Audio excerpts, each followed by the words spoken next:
Alors, je pense que tu as déjà entendu parler des mind maps. C'est quelque chose qui a fait beaucoup parler d'elle durant les précédentes années et c'est clairement pas un sujet qui est nouveau, mais je voulais faire une vidéo à ce sujet-là parce que je pense clairement qu'elles sont sous-cotées, qu'on ne les utilise pas assez et qu'il y a vraiment un potentiel à les utiliser pour ta rétention, mais également pour la compréhension des événements, des choses que tu vas pouvoir faire et mettre en place. Alors, la mind map en anglais, ça veut dire carte mentale. Carte mentale parce que justement, ça te permet d'avoir un chemin d'accès. Et tout ça, on va en parler par la suite.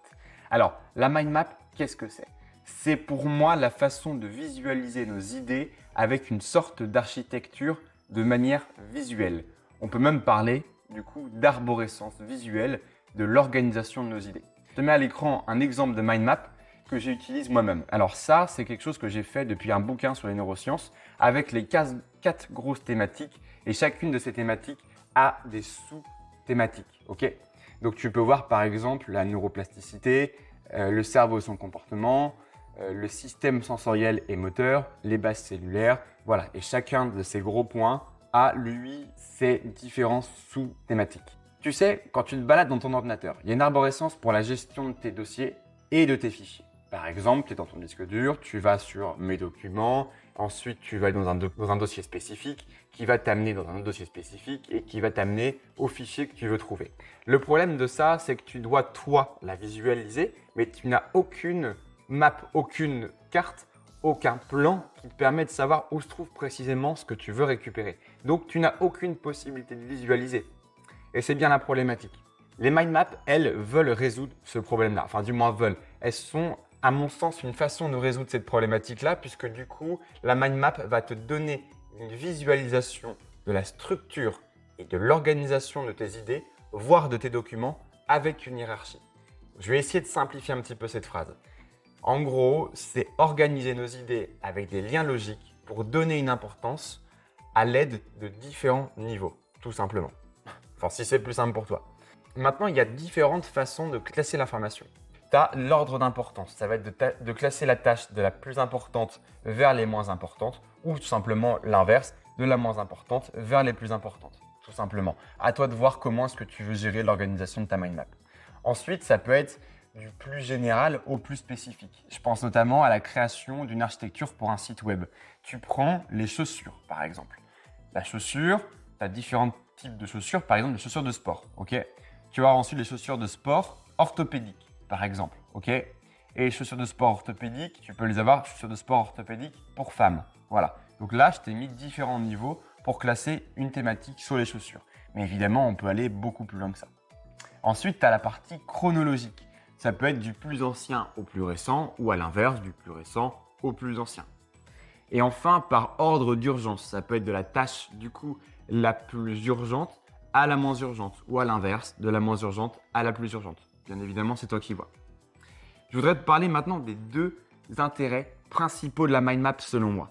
C'est que pour moi, le premier, elle est visuelle. Le cerveau fonctionne énormément avec la visualisation. Ce que tu peux visualiser, tu peux t'en souvenir, mais tu peux aussi le comprendre. Ce qui est abstrait est beaucoup plus compliqué à comprendre, évidemment. Donc du coup, le fait d'avoir quelque chose que tu peux voir, visualiser, ton cerveau aura beaucoup plus de facilité à gérer cette information-là. Le deuxième, ce sont les liens qui peuvent se faire grâce à la mind map. En fait, il y a deux exemples que j'aime beaucoup utiliser. Dans un premier temps, c'est le web et dans un second temps, c'est ton cerveau. Dans tout ça, il y a des liens. Dans ton cerveau, notamment avec les neurones, les différentes connexions qui vont se faire entre les neurones. On parle du coup de synapses. Alors, tout ça, c'est super intéressant parce qu'en fait, ta mémoire, elle fonctionne d'une certaine façon. C'est l'association d'une chose que tu connais avec une chose que tu ne connais pas.